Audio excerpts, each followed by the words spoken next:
So it is a very big political catch for NPP. But the question is, on what basis should Mama Kandeh join the NPP? My name is Omar Sanyang, General Secretary, Gambians Agents Looted Assets. I'm speaking in my personal capacity as Omar. We've seen that just yesterday, the NPP, that's President Adama Barrow's party, has welcomed the GDC leader, Mama Kandeh, into State House. I believe they also had an event at Barrow also, but also another one at State House, where they welcomed the GDC leader in their brand new NPP coalition ahead of the 2026 presidential elections. And what they were saying is, it's game over. You know, the song from Attack, you know, game over. It was being played there, and that was one of their main statements, that they are going marching straight back into State House with Mama Kandeh's support and the NPP alliance.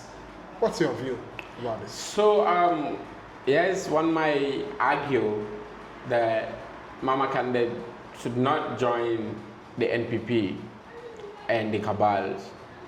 But one thing that Gambian people must pay attention to is Mama Kandeh is one of the most socially connected politicians in this country. He has impacted lives, communities, in the provinces, or even here in the Combos. So it is a very big political catch for NPP. But the question is, on what basis should Mama Kandeh join the NPP?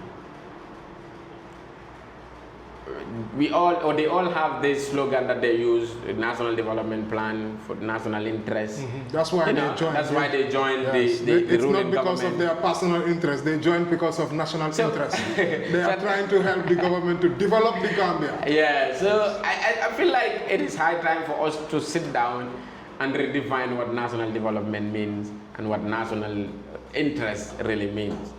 Because what you have seen, it's evident that they all joined the opposition, let's say the government, simply because they are for their own personal interests or for self-aggrandizement in power.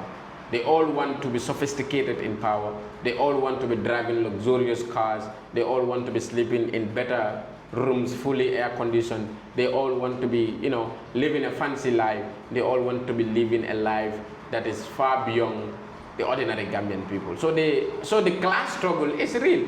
So they want to be on top, and the ordinary masses are still going to be down, trying to climb the ladder so that they can also get there. But the point is, it is clear that Mama Kandeh do not join the Gambian government simply because of the so-called national interest that they claim.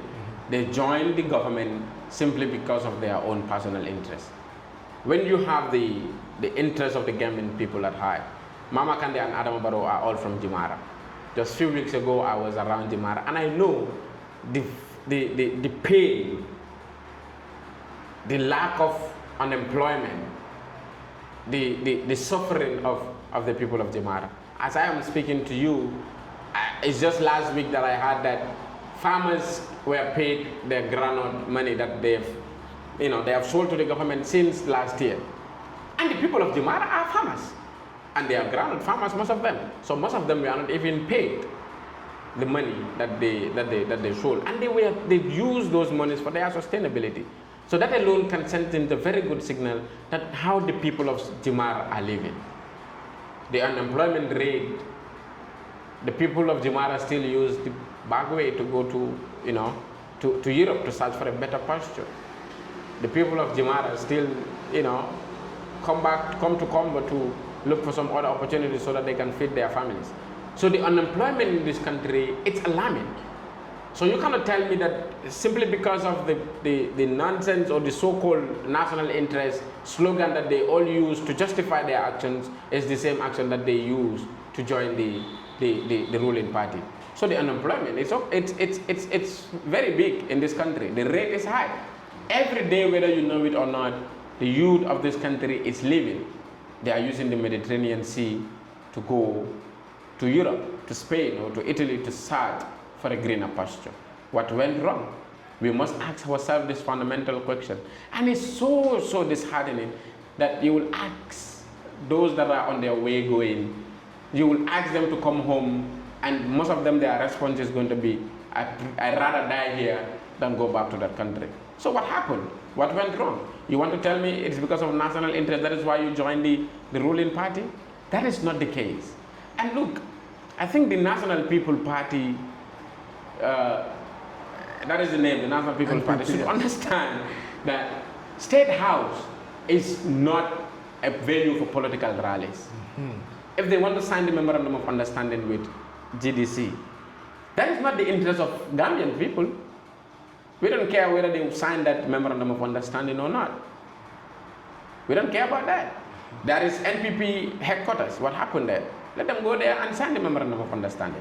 That is GDC headquarters. What went wrong? What happened to that? Let them go there and sign the Memorandum of Understanding. Let them leave the State House alone from their own political nonsenses that they have been doing. It's enough. And the Gambian people have shown continuous disrespect to the Gambian people.